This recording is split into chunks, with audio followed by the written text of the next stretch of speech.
Assalamualaikum warahmatullahi wabarakatuh. Perkenalkan, saya Alfian Noah Zulkarnain, SPhis FTR MOR, adalah sebagai dosen di Institut Ilmu Kesehatan Baktiwiyata, Kediri. Saya memiliki latar belakang pendidikan fisioterapi yang saya selesaikan dalam pendidikan profesi fisioterapi. Selain itu, saya juga memiliki latar belakang pendidikan ilmu keolahragaan yang berhasil saya selesaikan hingga jenjang magister pada tahun 2021. Saat ini saya mengajar di program studi D3 Fisioterapi, Fakultas Kesehatan, Institut Ilmu Kesehatan Baktiwiyata Kediri. Dalam melaksanakan pendidikan pengajaran, saya mengampu mata kuliah fisioterapi olahraga dengan capaian 1 SKS teori yang dilaksanakan pada semester 4. Mata kuliah fisioterapi olahraga merupakan mata kuliah wajib sebagai salah satu mata kuliah penunjang visi misi program studi. Dalam pengajaran, saya menggunakan metode DIA, yaitu Delivery, Interaction, and Assessment, yang didukung dengan metode case study. Sebelum pertemuan perkuliahan, saya mengunggah materi di aplikasi LabMS, Moodle Oasis, agar mahasiswa dapat mengakses materi tersebut terlebih dahulu. Delivery, proses penyampaian materi diawali dengan menyusun RPS dalam satu semester bersama tim dosen. Proses penyusunan RPS dilakukan melalui sistem Oasis dan selanjutnya dilakukan verifikasi dan persetujuan oleh kepala program studi. RPS juga bisa langsung diakses oleh mahasiswa melalui sistem Oasis. Proses penyampaian materi dilakukan secara sistematis melalui kombinasi media pembelajaran seperti PowerPoint yang di dalamnya terdapat kajian teori, simulasi gambar, dan video pembelajaran. Capaian pembelajaran mata kuliah atau CPMK meliputi yang pertama, konsep fisioterapi olahraga, cedera olahraga, mekanisme cedera, area cedera olahraga. Yang kedua, penanganan cedera akut pada saat on-field dan field side. 3. Penanganan chronic injury. 4. Prinsip dan metode dasar terapi latihan dan fase pemulihan cedera. Yang kelima, intervensi fisioterapi dengan electrophysical agent. Yang keenam, penanganan cedera dengan kinesiotapping, strapal, dan bandage. Yang terakhir, yang ketujuh, intervensi fisioterapi dengan spot massage dan IASTM. Deskripsi mata kuliah fisioterapi olahraga adalah membahas tentang konsep, prinsip, dan aplikasi fisioterapi dalam bidang olahraga yang meliputi upaya promotif, preventif, kuratif, dan rehabilitatif pada individu yang aktif secara fisik maupun pada atlet. Mata kuliah ini memberikan pemahaman mengenai adaptasi fisiologi terhadap latihan, biomekanika, olahraga, mekanisme dan faktor resiko cedera, serta proses penyembuhan jaringan akibat cedera. Materi pokok yang saya ajarkan adalah prinsip dasar terapi latihan dan fase pemulihan cedera olahraga sebagai bahan penunjang mata kuliah yang saya menggunakan book chapter dengan judul Manajemen Kesehatan Atlet, di mana saya sebagai salah satu penulis buku tersebut. Dalam sistem pembelajaran yang dilaksanakan secara luring di kampus dengan ditunjang oleh smartboard untuk meningkatkan kreativitas dan visualisasi serta proses pengajaran. Sebagai inovasi pembelajaran, saya menggunakan aplikasi berbasis artificial intelligence untuk menyusun dan mendesain materi perkuliahan. Salah satunya saya menggunakan Canva untuk mendesain PowerPoint, menggunakan Library Genesis, PubMed, Science Direct, Publish or Perish untuk menyusun materi. Interaksi dosen dan mahasiswa saya kembangkan secara interaktif melalui metode case study, di mana mahasiswa akan belajar tentang kondisi kasus cedera olahraga, simulasi intervensi fisioterapi pada kondisi cedera olahraga, asesmen. Dalam melakukan evaluasi capaian pembelajaran mata kuliah, sistem penilaian teori dengan kemampuan diskusi dengan bobot 20%, kerjasama kelompok dengan bobot 10%, ketepatan tugas dengan bobot 20%, ujian tengah semester dengan bobot 25%, dan ujian akhir semester dengan bobot 25%. Komponen penilaian dirancang untuk mengukur kemampuan kognitif dan afektif. dalam memahami kondisi cedera olahraga dan memberikan intervensi fisioterapi. Sebagai pelengkap penjelasan, berikut saya tampilkan dokumentasi video proses pembelajaran luring yang saya laksanakan pada mata kuliah fisioterapi olahraga. Selamat pagi, Assalamualaikum warahmatullahi wabarakatuh. Waalaikumsalam warahmatullahi wabarakatuh. Selamat pagi semua. Jadi pada kesempatan pada pagi hari ini kita akan mempelajari tentang basic training dan rehabilitasi, fase rehabilitasi. Dan nanti kita akan belajar tentang studi kasus, terutama adalah post rekonstruksi ACL ya. Nah, sebelum masuk ke materi, di lutut itu ada berapa ligamen? 4 Pak. Ada 4. Oke, yang pertama adalah ACL, yang kedua BCL, yang ketiga ACL. Oke, jadi 4 ligamen ini adalah ligamen utama di lutut. Ya, kalau bisa saya gambarkan bahwa stabilnya lutut itu adanya 4 ligamen tersebut. Sehingga kalau ada salah satu tadi saya sebut ACL, itu adalah anterior cruciate ligament, itu mengalami sobek atau tears, maka akan mengganggu stabilitas dari sendi lutut. Oke ya. Nah, tugas fisioterapi apa? Bagaimana kita memberikan program latihan ya, meskipun ligamennya sobek, kita perlu meningkatkan kekuatan otot ya, supaya apa? Lutut tetap stabil ya. Bahwa kita lihat ada berapa stabilisator? Ada 2, 1 aktif, 1 pasif. Yang aktif itu adalah otot, yang pasif adalah ligamen ya. Otot lutut ada berapa? Quadriceps ada 4. 1 adalah rectus femoris, vastus lateralis, vastus medialis, vastus intermedius. Ya, hamstring ada 3. 1 biceps femoris, 2 semi tendinosus, 3 semi membranosus ya. Jadi ketika ada sobek pada ACL, otot itu yang membackup sehingga meskipun sobek tetap bisa aktivitas karena apa? Disupport oleh otot. Maka nanti tugas kita adalah yang pertama, kita meningkatkan performa otot, meningkatkan daya tahan kardiopulmonal, meningkatkan mobility, flexibility, neuromuscular control, stability dan keseimbangan. Oke. Nah, jadi terapi latihan itu adalah kondisi di mana kita menggabungkan 2 ilmu keolahragaan dan ilmu fisioterapi. Maka outputnya akan menjadi exercise terapeutik, latihan yang memberikan efek kesembuhan. Ya, maka apa saja ya komponen yang bisa dilakukan? Yang pertama adalah gangguan muskuloskeletal, ada nyeri, kelemahan otot, penurunan kekuatan daya tahan, ada limitasi ROM. Ya, penyebabnya apa? Restriksi of the capsule. Kapsul sendi fungsinya apa? Untuk melindungi dari cairan sinovial, ya. Terus ada restriksi particular connective tissue, ya, ada keterbatasan tadi. Ligamennya mengalami restriksi atau pemendekan, ini juga bisa mempengaruhi. Ada joint hypermobility. Jadi kalau ligamennya putus pasti sendinya menjadi instabil. Ligamen menjadi laxity atau kendor sehingga muncul hypermobility. Jadi yang membuat nyeri adalah sendinya hypermobile karena talinya kendor, gitu ya. Nah, setiap latihan pasti ada resepnya, ada dosisnya, ya. Maka tujuannya adalah pertama mengatur tujuan dan progresivitas latihan secara individu. Jadi kalau nanti kalian masuk ke spot fisioterapi, setiap pasien pasti fasenya latihan berbeda-beda. Ada berapa fase menurut Australia?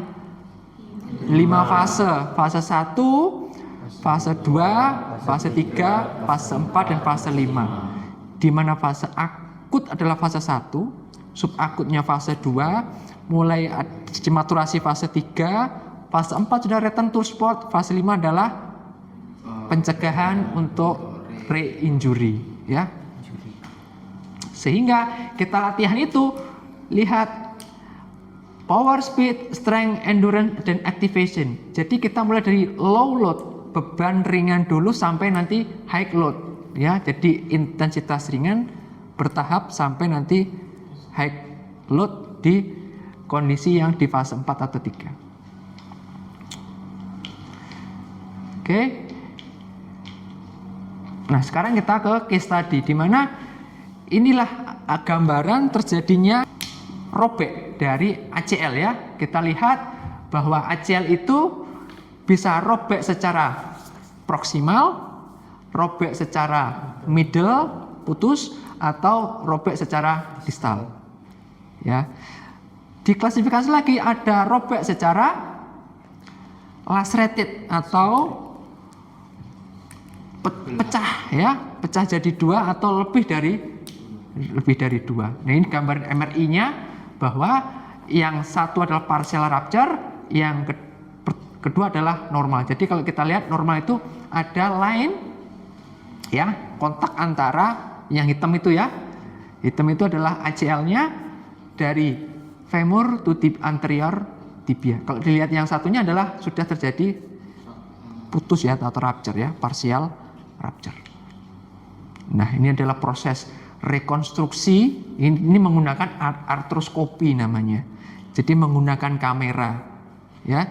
Jadi ada 3 lokasi incisi, ya. Satu untuk mengambil graftingnya kalau pakai hamstring grafting, ya. 2 dari atas, ya, untuk apa namanya mengikat bagian yang atas, ya. Terus ketiga untuk kameranya. Jadi ada 3 incisi. Nah, kita lihat bahwa operasi ini, ya, sangat efisien sehingga nanti pemulihannya akan jadi lebih cepat dibandingkan dengan open patella. Kalau open patella berarti patelanya dibuka, ya, ini dipotong seret, open patella. Pemulihannya cenderung lebih lama karena incisinya semakin besar. Kalau ini artroskopi semakin bagus, ya.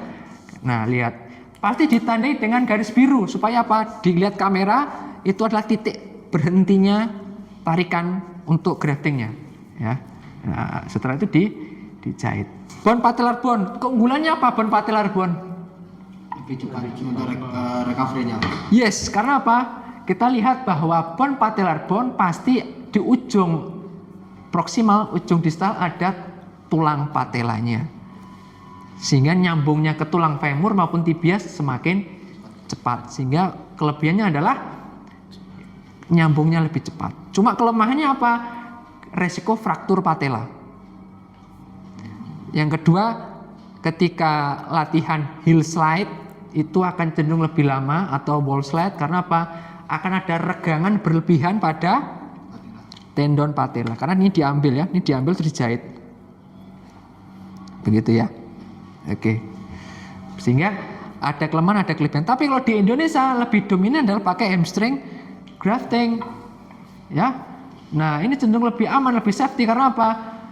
Yang diambil adalah otot semi tendinosus dan gracilis, ya, diikat jadi satu, gitu, ya. Sehingga nanti diikat, dimasukkan ke dalam ligamen, mengganti ligamen ACL, begitu, ya. Oke, ya. Jadi tugas kita sebagai fisioterapi berat sekali, di mana kita membangun pasien dari dia sakit, dia pasca operasi sampai dia kembali berolahraga. Maka proses ini panjang. Proses ini membutuhkan waktu. Maka beberapa pasien itu dia tidak sabar sehingga dia memutuskan fase rehabilitasi. Outputnya apa ketika dia memutuskan? Pemulihannya dia terbatas sehingga dia tidak bisa return to sport, ya. Nah, bagaimana kita jadi pas setelah operasi kita harus langsung masuk, ya. Kita melatih ROM, ya, untuk menurunkan nyeri dan mengurangi pembengkakan. Oke. Nah, kembali ke sini bahwa menurut Melbourne, ya, ACL rehabilitation, ya, 2.0, bahwa sudah saya sebutkan di awal ada 5 fase recovery from surgery, ada strength and neuromuscular control, Di fase 2 kita latihan keseimbangan. Pakai bosu, pakai wobble board, pakai slam board ya, single leg stand ya. Fase 2 sudah mulai lari, direction, sprint, agility, pakai leader drill ya. Fase 4 return to sport. Maka saya sarankan kalau pengen masuk ke fisioterapi olahraga, pahamilah cabur tersebut. Contoh Hasya di taekwondo cocok untuk fisioterapi taekwondo karena tahu karakteristik pasien dengan taekwondo. Karena di fase 4 adalah return to sport. Gitu ya. Nah, contoh kasus yang perlu kita pelajari adalah ya, pasien 24 tahun, atlet futsal amatir ya, dia pas rekonstruksi setelah 1 minggu dia pakai hamstring grafting. Bagaimana latihannya? Yang perlu kita pahami adalah kita ukur dulu fase-nya berapa, parameter alarm. Jadi kita latihan harus pakai basis on nyeri kalau masih fase 1. Kita nggak boleh melatih lebih dari 8 fase-nya. Pasti pasien mengalami trauma dan mengganggu proses recovery-nya. Ya, pasti ada keterbatasan ROM, maka kita wajib untuk melatih fleksi lutut. Maka yang pertama adalah heel slide. Pak, pasif sama aktif, bagus mana? Bagus aktif. Jadi saya rekomendasikan adalah aktif ROM dengan heel slide. Ya, quadricep set itu untuk menunjang kekuatan quadricep strengthening. Jadi fase 1 ya pakai quadricep setting, kontraksi tanpa ada perubahan lingkup gerak sendi atau quadricep isometrik. Nah, begitu ya. Ambulasi pakai 2 krek. Kalau operasi pakai meniskus boleh weight bearing? Nggak boleh, Pak. Tidak boleh. Alasannya kenapa? Kalau nanti ketika menggunakan beban tubuh itu nanti akan membuka lagi meniskusnya, Pak. Ya, betul ya. Jadi ketika ACL, operasi ACL ditambah dengan repair meniskus, fase untuk menumpunya atau full weight bearing adalah 1 bulan. Menunggu apa? Meniskusnya nyambung dulu.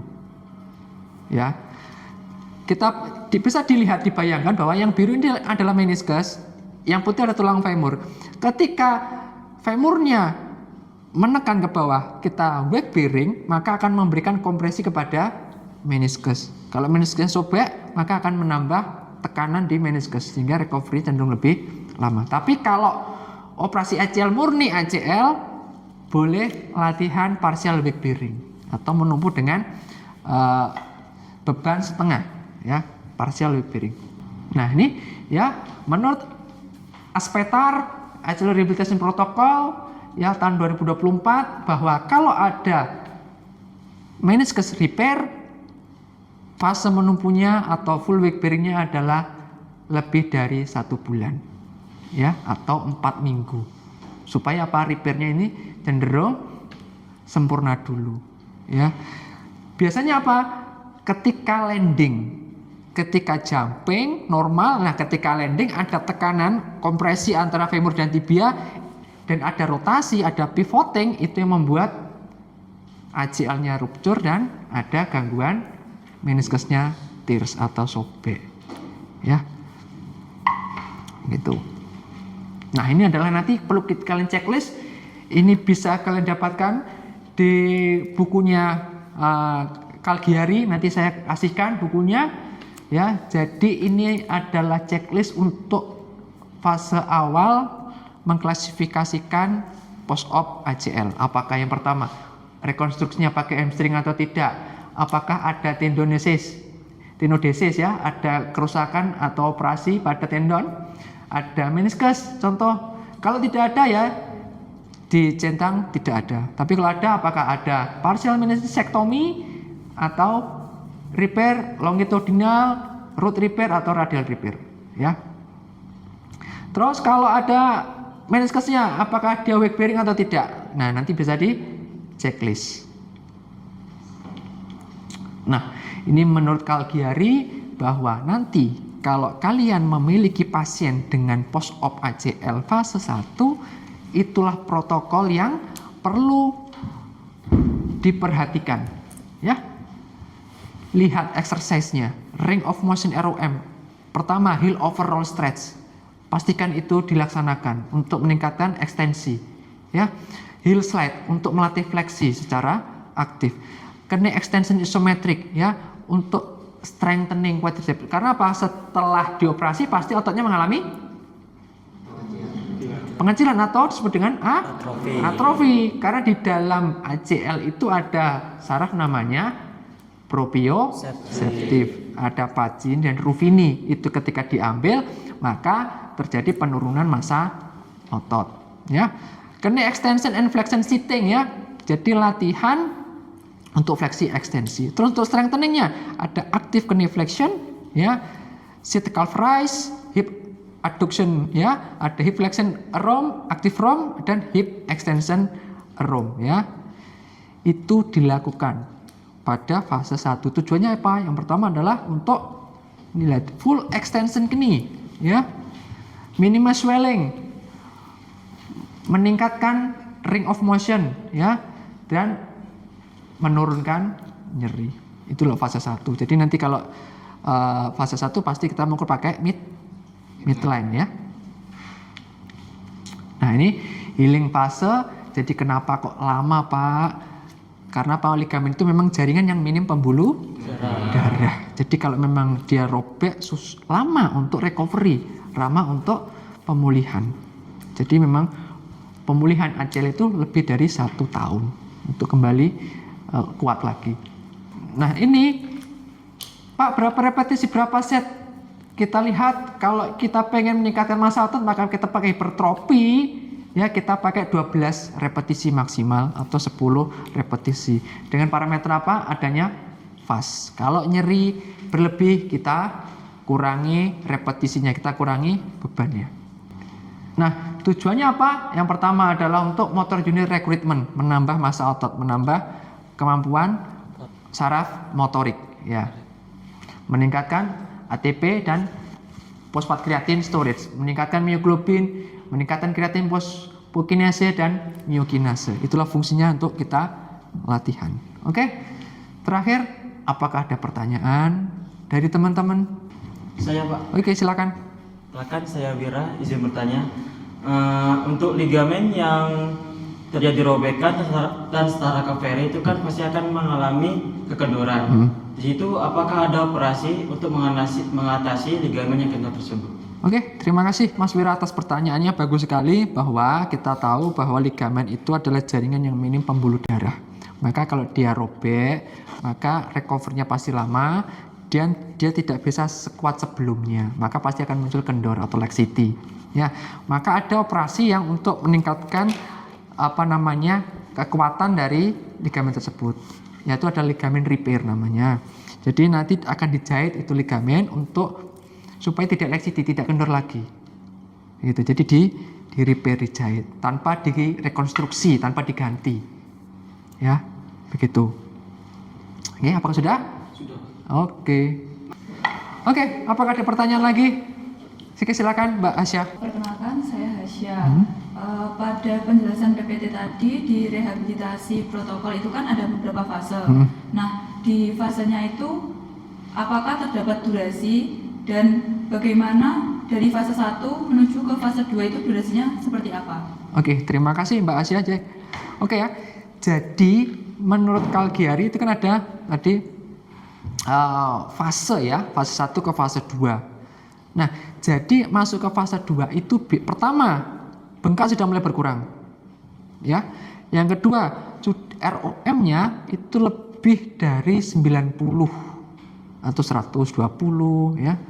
Sudah boleh full weight bearing atau sudah berjalan secara normal tanpa krek biasanya ya. Jadi parameternya adalah pertama bengkak sudah mulai berkurang, ROM lebih dari 90 derajat atau 120 derajat. Yang kedua berjalan tanpa alat bantu. Baru masuk ke fase 2. Begitu. Nah, oke. Jadi untuk meningkatkan, mempercepat fase itu tergantung fase healing. Ya. Jadi kadang-kadang masuk 1 ke 2 itu lebih dari 1 bulan bisa. Karena apa? Mungkin pasiennya untuk fisioterapinya tidak rutin, itu juga bisa. ya. Tapi secara normal biasanya yang pernah saya tangani itu adalah 1 bulan, mulai dari fase 1 ke fase 2. Tapi dilihat apakah di pasien itu mengalami meniscus repair, gitu ya. Jadi fase 1 ke fase 2 itu tergantung juga apakah ada tambahan meniscus repairnya, gitu ya. Soalnya baru boleh partial weight bearing kalau adalah lebih dari 4 minggu ya. Itu baru parsial, belum ke full weight bearing. Maka biasanya kalau ada meniscus kita masih tetap di fase 1. Gitu. Sudah? Terima kasih. Ada pertanyaan lagi? Oke. Saya Silakan berdiri, Mas Vicky. tadi kan ada 5 fase Pak. Nah, menurut Bapak itu yang paling tricky itu di fase berapa Pak? Yang perlu Kita mungkin pola pikir kita harus perlu jalan kritis gitu ya? Kritis. Oke, terima kasih. Ini pertanyaan yang bagus ya. Jadi protokol pertama fase 1 itu biasanya aman ya, kita sesuai protokol. Tapi sudah mulai kita modifikasi itu adalah fase 2 ke fase 3 ya, ke fase 4. Artinya kapan pasien kita main variasi latihan ya. Di fase 2 kapan kita mulai core dulu, kapan kita mulai latihan pakai mini band dulu. Ya, biasanya kalau saya itu adalah wall squat dulu, habis itu mini band, habis itu baru plank. Tapi itu tidak paten. Ya. Pertama tergantung kondisi pasien dulu. Itu yang pertama. Yang kedua adalah kalau kita di klinik biasanya keterbatasan adalah perlengkapan, maka kita harus gantian. Nah, kadang-kadang kita pakai latihan yang perlengkapannya ada dulu. Gitu ya. Nah, di fase 3 itu udah mulai masuk ke gym. Kita main variasi, ya. Kita sudah mulai main beban yang bersifat progresif. Kadang-kadang kita berpikir tingkat kelelahan otot. Jadi kalau kontraksi ada getar, berarti tandanya adalah ototnya mengalami kelelahan.